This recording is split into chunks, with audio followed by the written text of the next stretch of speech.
ಧರ್ಮವಾಹಿನಿ ಹೆಸರೇ ಭಾಳ ಸೊಗಸಾಗಿದೆ. ಧರ್ಮ ಅನ್ನೋದು ಹೀಗೆ ಹರಿದುಕೊಂಡು ಬಂದಿದ್ದದು.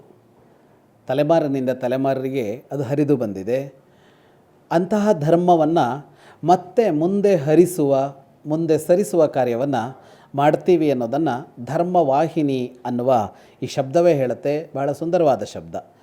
ಸಂಸ್ಥೆಯ ಉದ್ದೇಶವನ್ನು ಭಾಳ ಚೆನ್ನಾಗಿ ವ್ಯಕ್ತಪಡಿಸ್ತಾ ಇದೆ.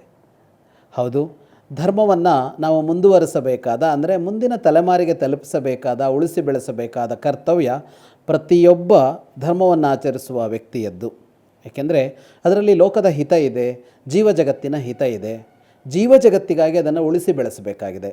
ಅಂಥ ಕಾರ್ಯವನ್ನು ಮಾಡೋದಕ್ಕೆ ಈ ಸಂಸ್ಥೆ ಹೊರಟಿದೆ ಮತ್ತು ಬಹಳ ವ್ಯವಸ್ಥಿತವಾಗಿ, ಬಹಳ ವ್ಯಾಪಕವಾಗಿ ಮಾಡಬೇಕು ಅಂತ ಹೊರಟಿದೆ.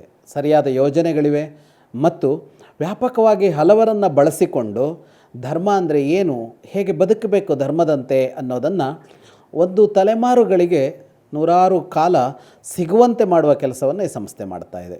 ಈ ಸಂಸ್ಥೆ ಮಾಡುವಂಥ ಈ ಕೆಲಸ ಅದು ಇವತ್ತಿಗೆ ಮುಗಿದೋಗೋದಿಲ್ಲ, ನಾಳೆಗೆ ಮುಗಿದೋಗೋದಿಲ್ಲ. ಇದು ಶಾಶ್ವತವಾಗಿ ಉಳಿದುಕೊಳ್ಳುತ್ತೆ.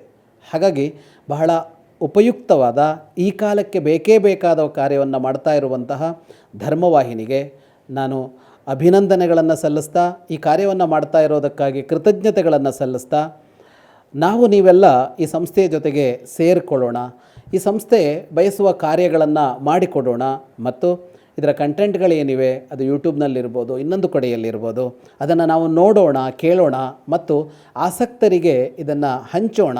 ಆ ಮೂಲಕ ಈ ಕಾರ್ಯ ಯಶಸ್ವಿಯಾಗೋದಕ್ಕೆ ನಮ್ಮೆಲ್ಲರ ಕೊಡುಗೆಯೂ ಸೇರಿಕೊಳ್ಳಲಿ. ನಮಸ್ಕಾರ.